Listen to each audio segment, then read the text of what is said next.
Hello, friends. In this session, I want to talk about fundamental review of trading book default risk charge for securitization. And in even in that section, I want to focus on a single topic. Okay, how designating a tranche deal, okay, as simple, transparent, and comparable securitization can actually decrease a broker dealer's default risk charge, okay, for securitizations. So let's see, okay, what is the benefits of due diligence, okay, and why it is better to do it, and why it is also very a good choice to actually be successful in in the due diligence process and tagging a securitization tranche as STC or STS in UK and Europe. And what are the benefits and what is downfall if broker dealer cannot designate a tranche as like SPC or SPC.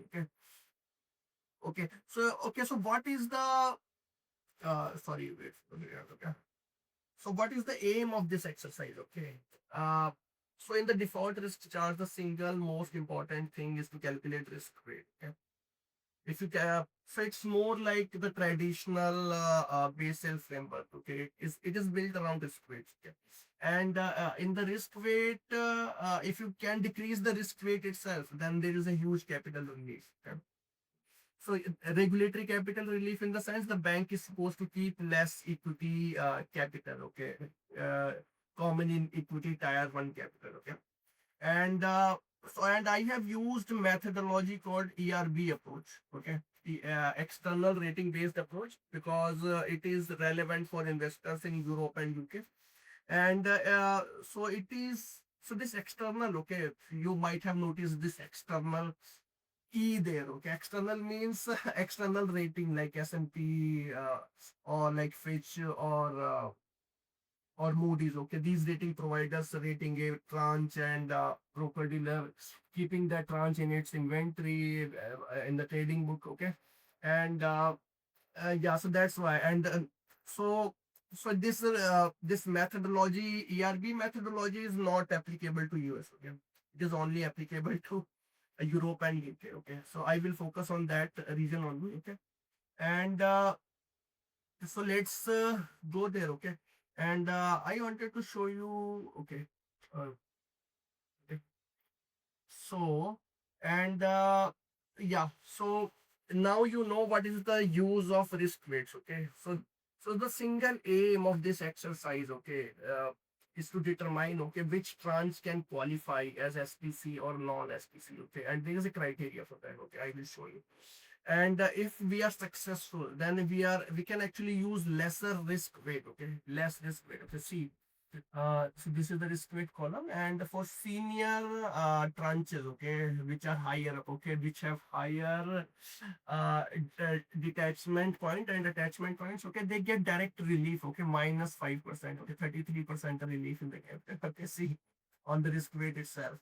And for non-senior tranches, it is still, okay, a good amount of relief in the capital. Okay, if you can designate a tranche as like uh, STC or STS. Okay, and but if you are not able to designate a tranche as like STC or STS compliant, okay, through your due diligence process, okay, then there is a penalty applicable as well, like 1,250 risk weight. Okay, so better, so due diligence process better not actually not fail. Okay, it is better, it should not fail. So, okay, let's see, okay, what is the criteria, okay, how to designate a tranche as STC or non-STC compliant. Okay, nature of the assets, a pool should be homogeneous. Okay, pool should be homogeneous. Okay, a single asset type. Okay, so that's important, single asset type. Okay, you cannot mix like credit card ABS with the auto loan ABS. Okay, credit card has to be separate, auto loan has to be separate. Asset performance history should be available, so this history should be long enough. Okay, it's like a checkpoint. Okay, if you if you are able to check it, then it's good. Okay, then you move on to the next point. Okay, so the performance should be available for all loans. Okay, in that tranche. Then you move on to the next. Okay, payment status. just checking, okay, if none of the okay, loans, underlying assets, they are not in default. Okay, they should not be default assets. Should be good. Okay, is at inclusion into the class, they should not be in default or credit impaired. Okay, not subject to dispute. Okay, obligors have made at least one payment. Okay, and then consistency of underwriting. Okay, underwriting standards should be stringent, and asset selection and transfer. Okay, so there are more. Okay, and data should be readily available. Okay, granular pools, certified data. So this data should be readily available. Okay, so that investors can price the transfer. Okay, so this goes into which how they are required. Okay, simple. Now we go. Now the transparency. Okay, the transparency, right? T there. Okay, that transparent from redemption. Yeah. So the so the cash flows from the underlying loans, okay, they should come from the underlying loans itself, and not from refinancing or actually sale of the underlying assets. Okay, so they should have genuine underlying cash flow. Okay, and some more criteria. Okay, voting criteria. Okay, note holders or the share note holders should have voting, okay, rights, and they are clearly defined. Okay, and documented, and payment priorities. Okay, all tranches should have, there is a clear, should be clear waterfall, and that senior tranches gets paid first, then the mezzanine, then the non-senior tranches, and then the equity, right? So that should be clearly defined in the documentation. So yeah, that's the point. Okay, alignment of interest. Okay, and the last point, which is the comparable. Okay, the C in the SPC. Okay, and yeah, and additional criteria. Okay, so this is your, so granularity is the most important point. Okay, clearly defined loans. Okay? Concentration is the most important. Okay, and it is also, concentration risk is the very actually important point in the tranches and securitizations. Okay, if the concentration is less, then okay, there is less risk. Okay, and yeah. So yes, if the due diligence is good, then you can tag it as like okay, STC. And so that's a good thing. Now let's go to the next point. Okay. And so let me show you my portfolio now. Okay. So this is my portfolio. Last time actually you saw this non-securitization. Okay. I calculated DRC on this non-securitization portfolio. And today I'm actually in the securitization part. Okay, which starts here actually from ID 37. Okay, this is my trading. And friends, yeah, actually, I kind of lost. There are too many positions for my trading. Okay, and so these are the yes, auto loan. Okay, auto loan tool, and I'm in short one tranche and long one tranche. Okay, I have been very creative. Okay? And this is the issue date, and there's a pool ID there, very good pool ID, which will decide, okay, whether I can net or not. Okay, so pool ID is same, but the tranche is different, so I cannot net. But that is for some other session. Okay, so you see that there is a clear, if I can tag a securitization to like STC, okay, so then this is my risk weight. Okay, 10%. Okay, if I cannot, I mean, if I did not do any due diligence, and then it is this, okay, standard. If I don't do due diligence and I don't want to follow that process, then it's 15%. Okay, but yeah, actually, and next one, okay, for non-senior tranche. Okay, this is for non-senior tranche, and yeah. So yeah, and one more important point. Okay, if the due diligence process on a securitization fails once you add it into your portfolio, okay, after maybe 1 year, okay, it is still in your portfolio and the due diligence fails, okay, due to some reason, okay, documentation breakdown, then this is the risk charge. Okay, full notional as equity capital on your book. Okay. 1,250%, that's full notional actually. It's not like, okay, you multiply this like 1250 times. So see, it is useful exercise. Okay, and also it is different from your credit rating. Okay, credit rating is different, STC label is different. Credit rating tells you how likely it is going to default. Okay, what is the credit risk, Okay, simple. But it is about structure, okay, that you know the structure of your trunks. Okay, what you have got, you know the documentation, you know the concentration, you know granularity. And if you know all these things, you know here homogeneity, the correlations, okay, how likely it is going to go bad. So there could be some correlation, but that is causability, not but they are not same thing actually. And it is provided by model agency, but this is done by the holder. Okay, if I own that trans, okay, I need to do this due diligence, right? So this column is more about due diligence, which I showed you. Okay, and this is done by some rating agency. Okay, so that's the difference. Okay, my friend. Who stands behind it? Agency. Okay, it is you actually.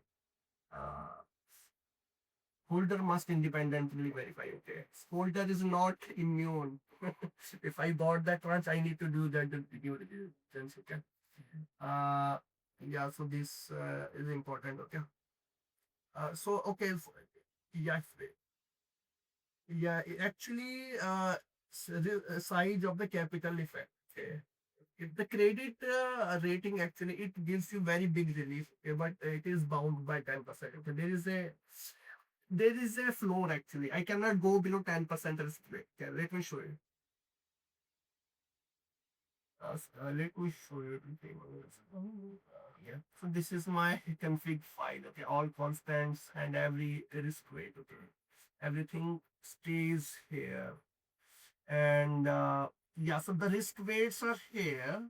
And yeah, so these are the risk weights for external rating based approach, which are dependent on the rating provided by some external agency. Okay, so you will see a difference. Okay, see 10 10 10. Okay, and see it is uh yeah, so but at the bottom most you see 1250. Okay, so if you for these ratings, okay, full most one, but you see the difference is visible. Okay, difference is visible. Okay, you see.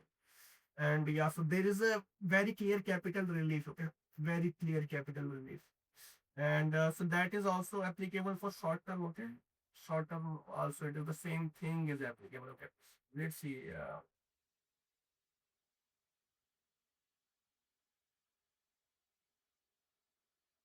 So yeah, so this is the deal master. Okay, and in the deal master, I have set it as compliant after doing the due diligence. This is my pool.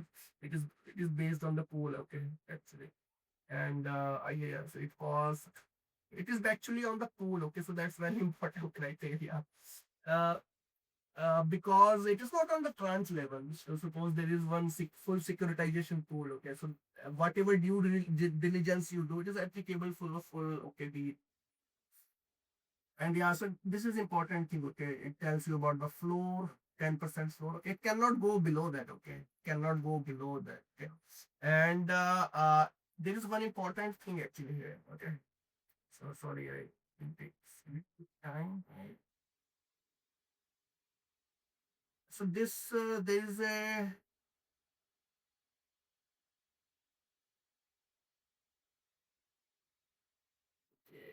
sorry. Yes, this is the thing that I wanted to. So, I think yes, thickness adjustment. So this is very important. Uh, so what is thickness adjustment? Okay, so the risk weight that you get either from non-STC or STC. Okay, it's not final. Okay, if it is a non-senior tranche, for the senior tranche, the risk weights you saw here. Okay, you saw the risk weights right here. So they are final actually. They are very well calibrated. They are calibrated risk weights. Okay, for the senior this parameter. These two columns, okay, they are not going to change what will be the thickness of your tranche, okay, but for non-senior tranches, okay, it is going to change, okay, and there is a formula. So this is the thickness adjustment. Okay. Why do I need thickness adjustment for non-senior tranches? So it is a penalty. It's a penalty because not a penalty actually. If it is a thick tranche actually, it will decrease more. Okay, this factor will be actually less if it is a thicker tranche. See, think like this. Okay, if this value is like if it is a thick tranche, then this value is higher. Okay, b minus a is higher. Okay, it could be. It could be a thick tranche, okay, 50%, okay. Then it is 50% only, and this is very huge capital relief. You are multiplying this by 50%. 50% capital. Suppose it is a very thin tranche, okay, 10%. Think like equity, 10%, okay. Then it's a 0.9, okay. 1 minus 0.9, which is higher. 0. D minus 8,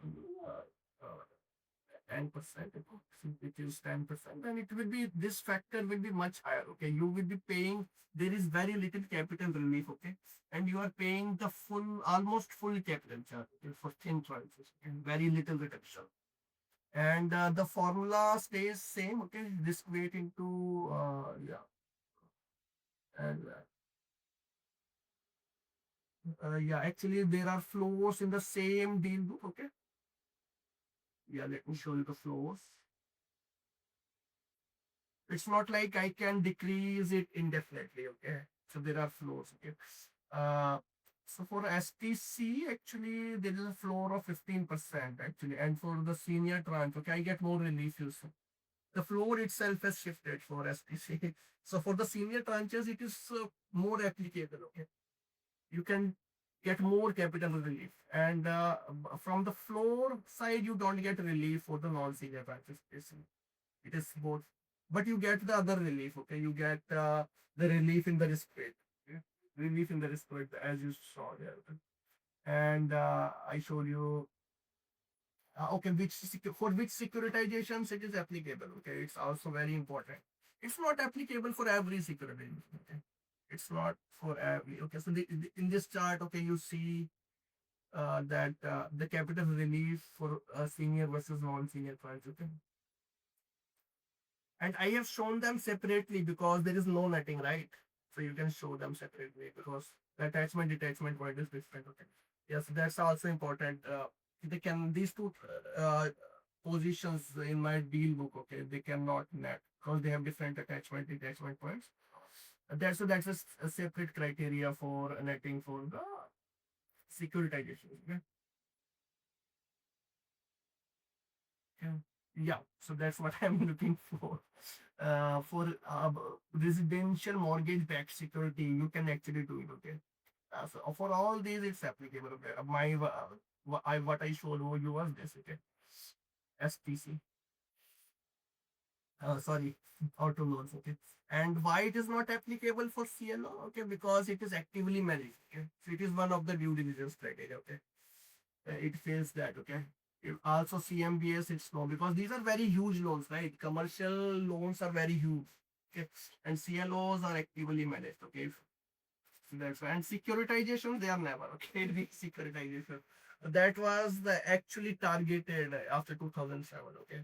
So it is actually a reply to the securitization. Can never, it will never give you anything, okay. So these are your core uh, asset classes for which you can get relief.